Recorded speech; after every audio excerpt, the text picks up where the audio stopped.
Hey everyone, it's Kona. I just wanted to hop on real quick and apologize for there not being a new episode this week. COVID got me. I got. If you follow us on TikTok, I posted a couple videos from my basement where I was quarantining, and I really tried to get an episode together, but my brain and my fingers and the rest of my body were not cooperating with each other. So nothing new this week, but what we did have, which is even better this week, is the new Taylor Swift album came out. The Tortured Poets Department anthology. It's 31 songs. And while I had insomnia, I was listening to it. And one of the songs actually reminded me of an episode that we've already done. And it's one of my favorite episodes because it is a little bit lighter than a lot of the ones that we do. And it's very unlike every other episode that we've done in that we had a resolution going into it. The case I'm talking about is the case of Richard Hoagland, and the song that I'm referring to is the song Florida. Now, I'm going to play you a little bit of Miss Swift herself talking about the inspiration behind the song, and then we'll kind of reconvene about what I'm talking about. And you just want to escape from everything you've ever known. Is there a place you could go? I'm always watching like Dateline. People, have these crimes that they commit. Where do they immediately skip town and go to? That they go to Florida. They try to reinvent themselves, have a new identity, blend in. And I think it's almost as if she was reading my script for this episode. Richard Hoagland was a family man from Indianapolis, Indiana, and on February 10th, 1993, he called his wife from work, told her he was going to the ER, and then never came back.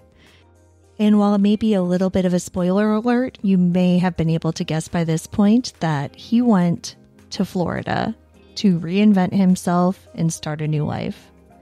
Now, of course, this being the real world, it didn't exactly turn out the way that he planned.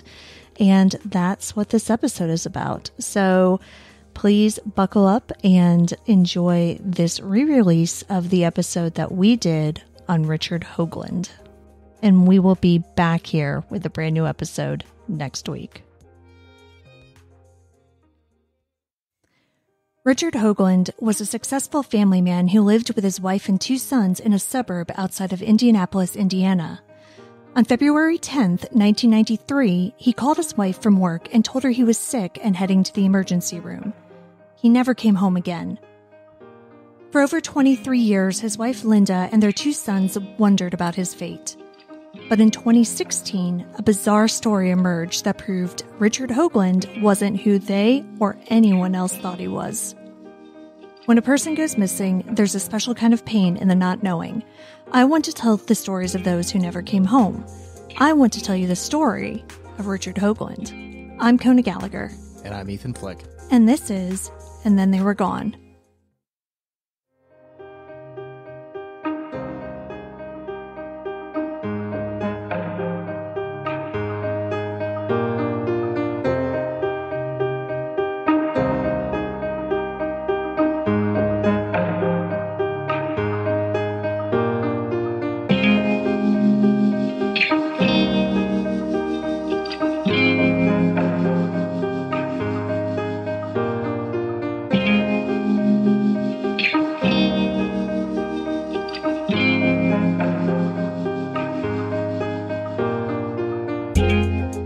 Welcome back, everyone. Welcome back. This case that I'm bringing you today is Richard Hoagland, and I know some of you listening might be confused because you're like, but you did this one already. Right, Hoagie, right? Right, but that is Robert Hoagland. Uh-huh. There was another married, middle-aged father who had gone missing and was eventually found, but this man was Richard Hoagland. Weird. Yeah. Not from the same area, right? No. Okay. Indiana and Connecticut. Okay. All right. Yeah. That would be really weird. I know, right? If they were like both from Connecticut or whatever. Richard Hoagland and Linda Eisler married in 1982. It was Richard's second marriage and Linda's first. Children followed soon after, 2 boys named Matthew and Doug. Richard Hoagland worked in insurance and was able to afford his family an upper-middle-class lifestyle. They owned a large home outside of Indianapolis and had a speedboat that they would take out on the lake. They went on lavish vacations, and Richard owned a closet full of expensive suits. They were living the American dream. But that all began to change in 1993. Linda noticed that Richard was beginning to act strangely. Her husband, who was usually spontaneous and fun, was now acting distant and withdrawn. She feared that he was sinking into depression.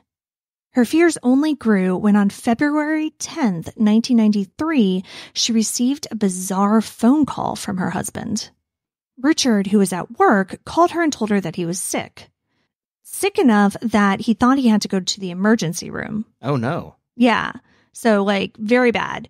And Linda, of course, being a good wife, said that she would go with him because, you don't want to just have your husband going to the emergency room alone. But he said that he couldn't wait and that he was going to go now.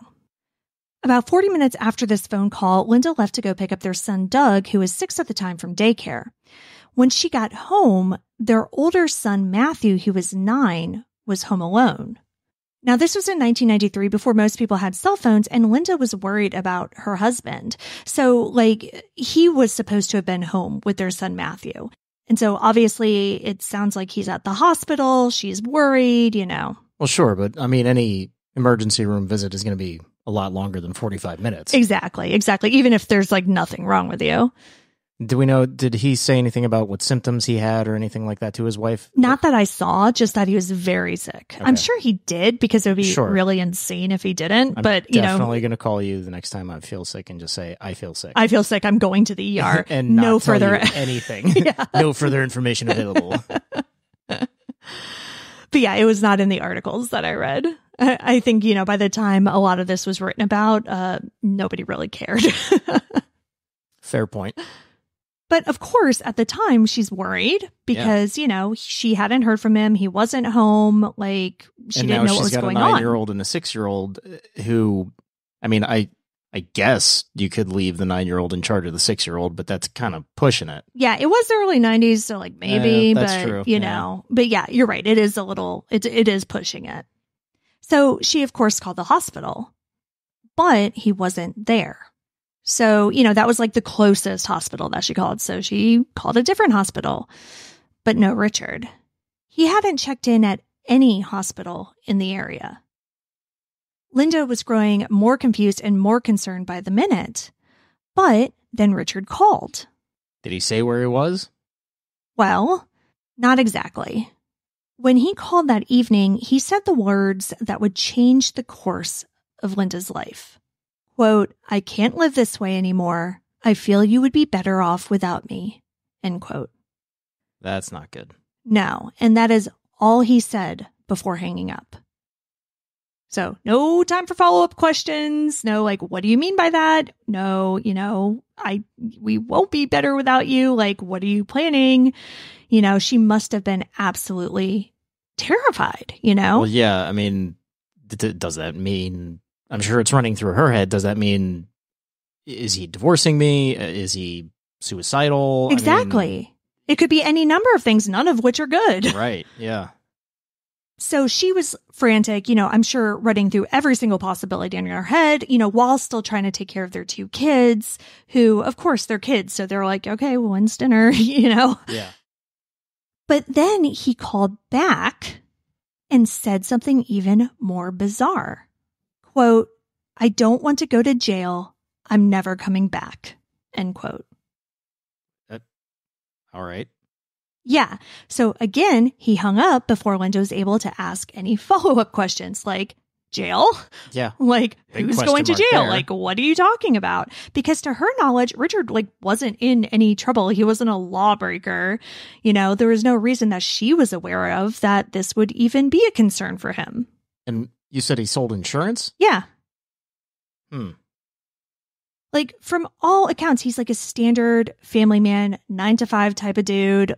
No, vices that she's aware of, like nothing, you know? She could not figure out what any of this was about. Like all of it came out of the blue. You know, he left for work that morning and she thought everything was normal. So after he called, you know, she didn't know what to do. So she started looking around the house to see if she could like find any answers to whatever the hell was happening. All of Richard's things were still there. His clothes, his passport, his toothbrush. You know, he of course had his wallet with him, obviously.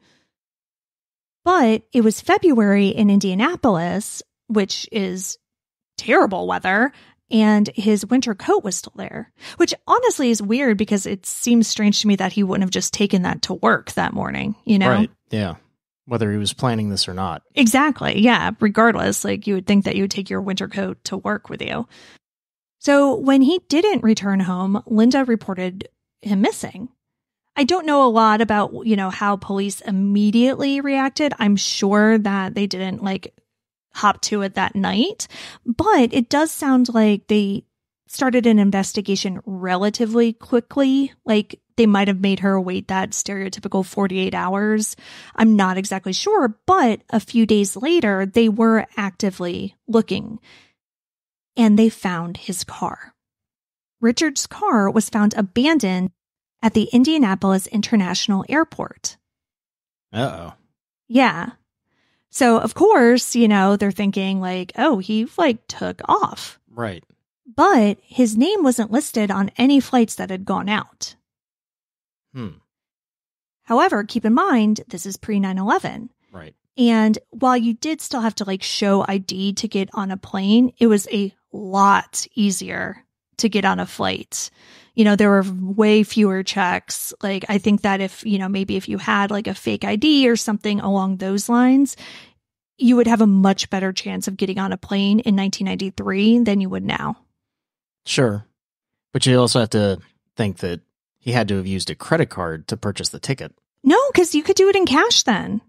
Well, yeah, I mean, I understand that, but like, it seems kind of weird if he had like a couple $100 just in his wallet.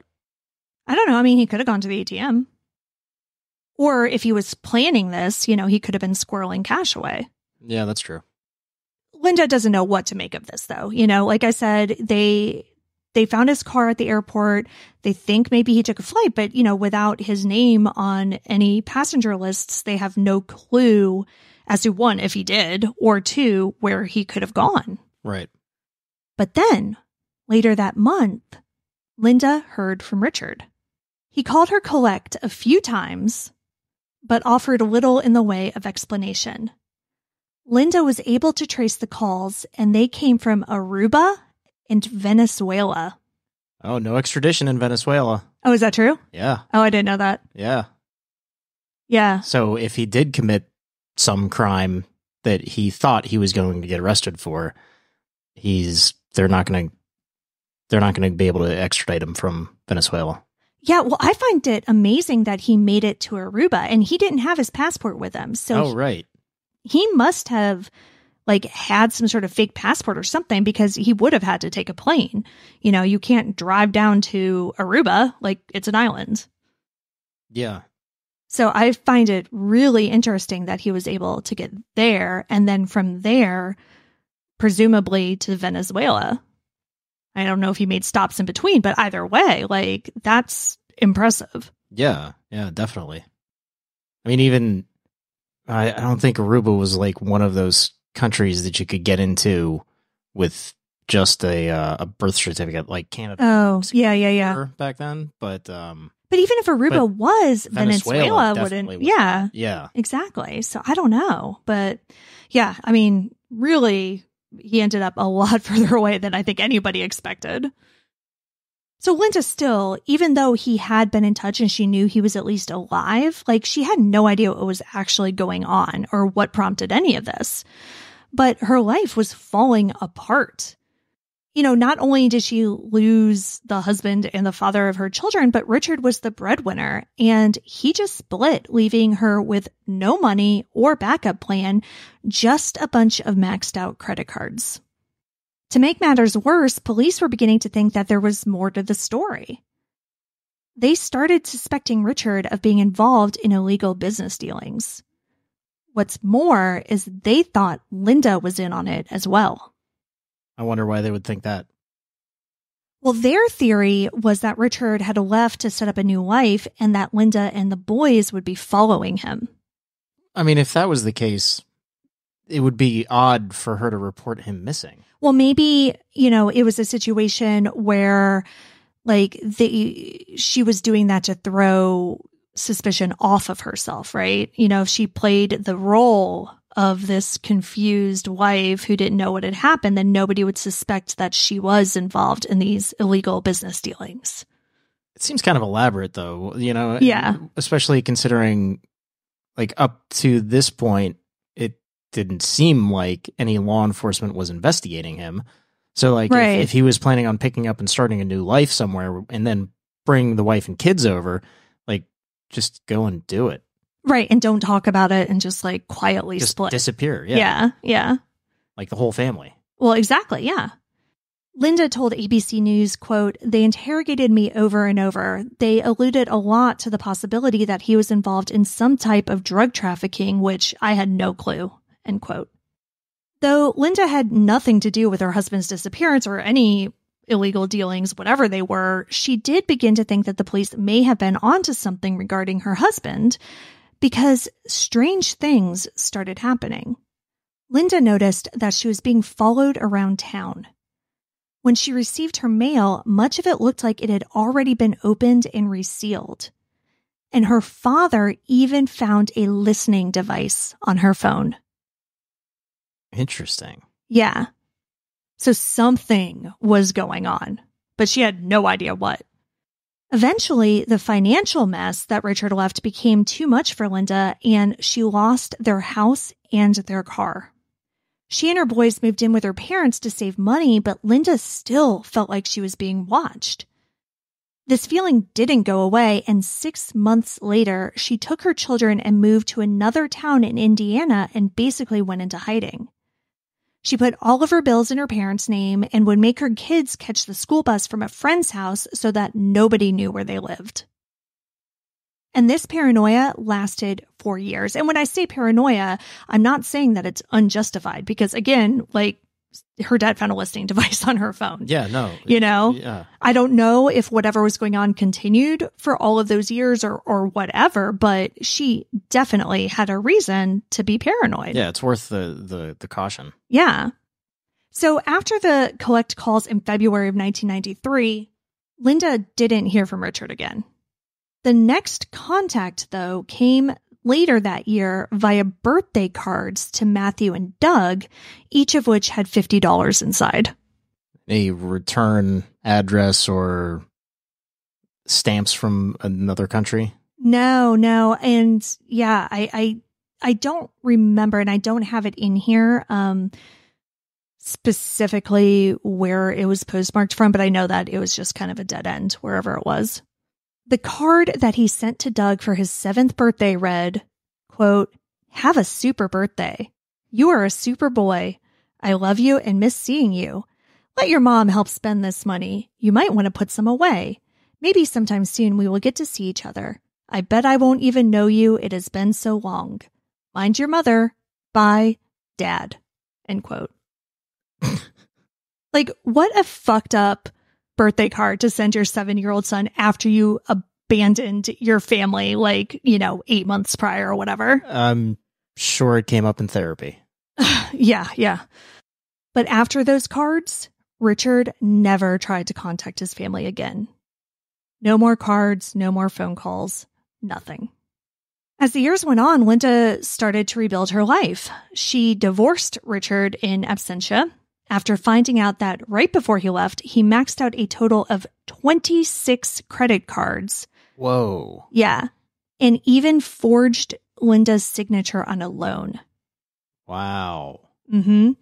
Now, the judge ordered Richard to pay the debts, but, he obviously wasn't around to do so. But yeah, it's meaningless, but great. Cool. Well, no, it's not meaningless because they were married, they were her debts as well. Oh, yeah. So that was a really important judgment in terms of, Linda being able to live a functional life. Yeah, no, I wasn't thinking about it like that, but you're right. Yeah.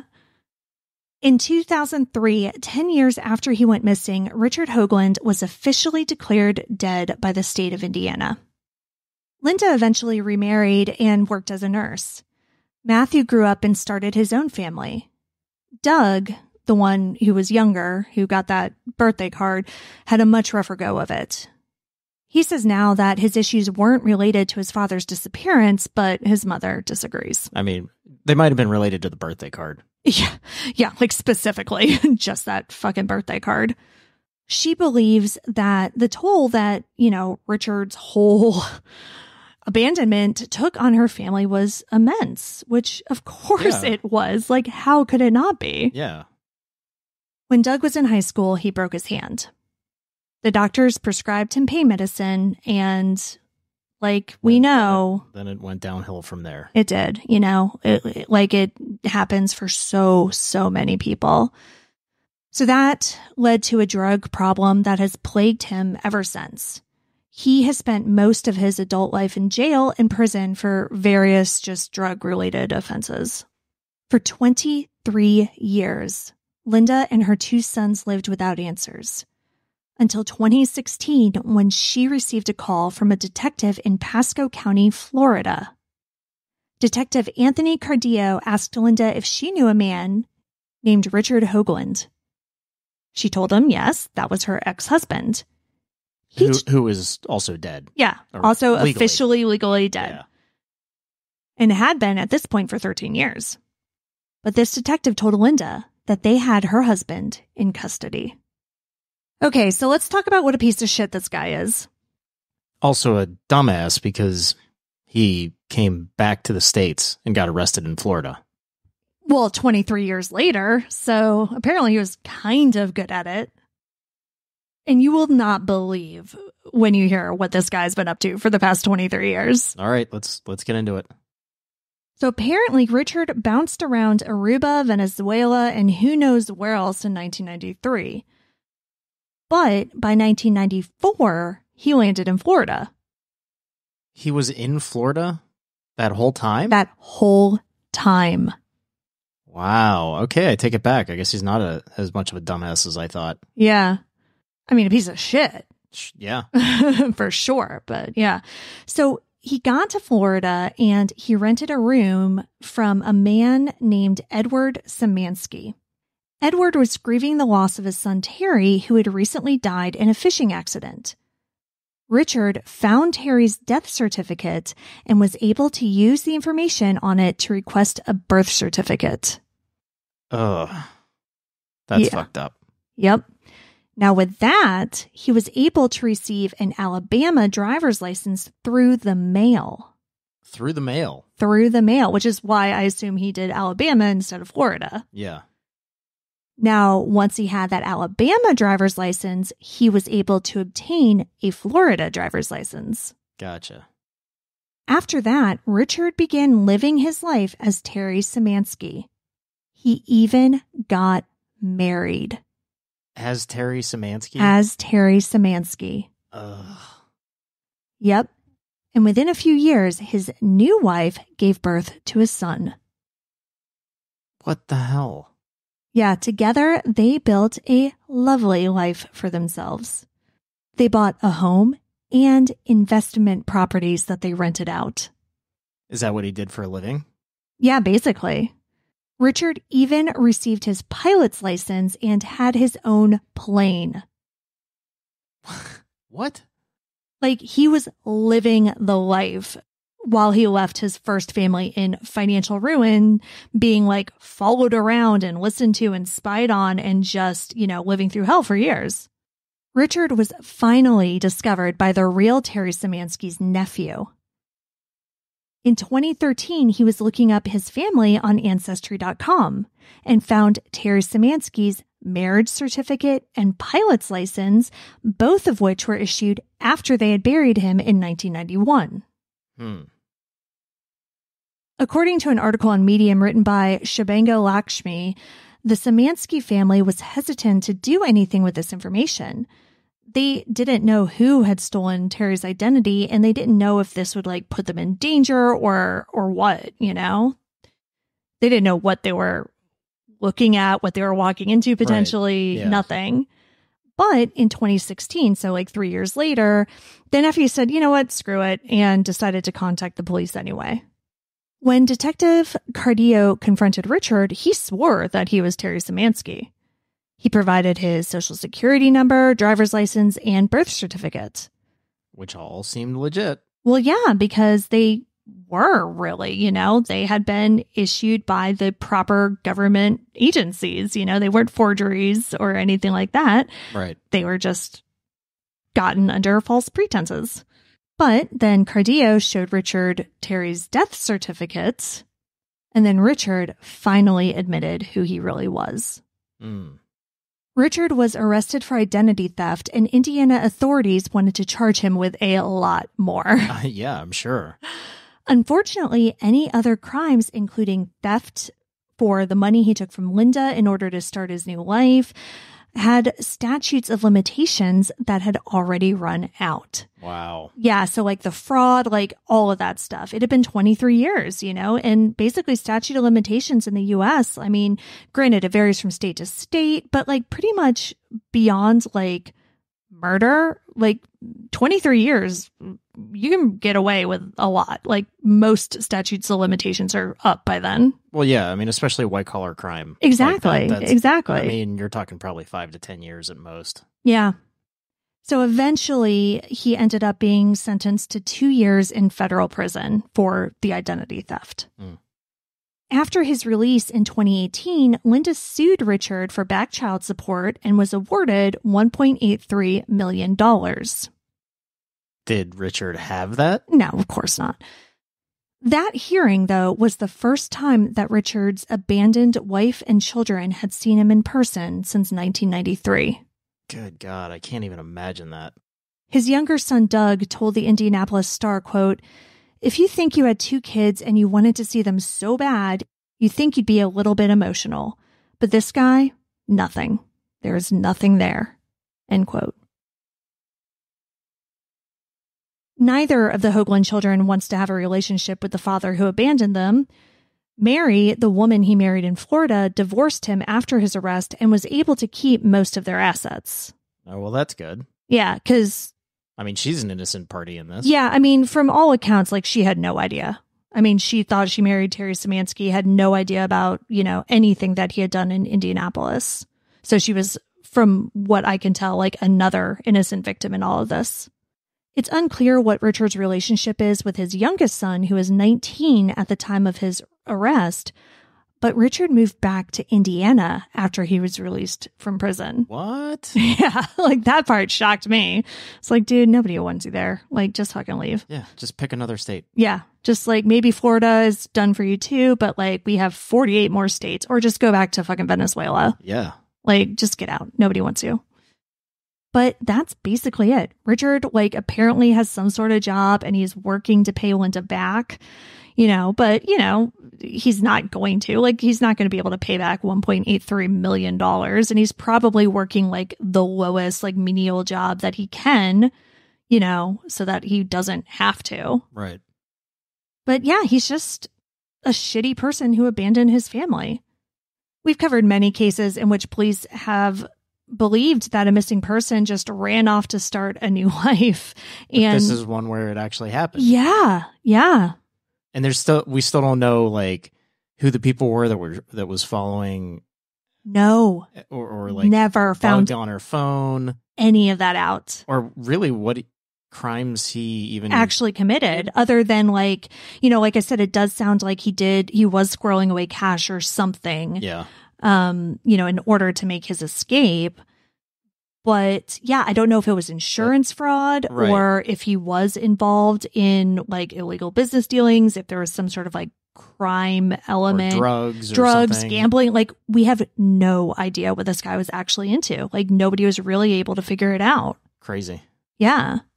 And it is worth mentioning before, you may start to think like, oh, well, maybe more people do run off and start new lives. Like, unlike the other stories we've told where that's been a theory, he did contact people after his disappearance. Right. Yeah. The shitty birthday card, the phone calls. Exactly. Multiple phone calls, whatever. So while, yes, some people do run off with no belongings, no winter coat to start a new life, most of them are not Richard Hoagland, thankfully. Yeah.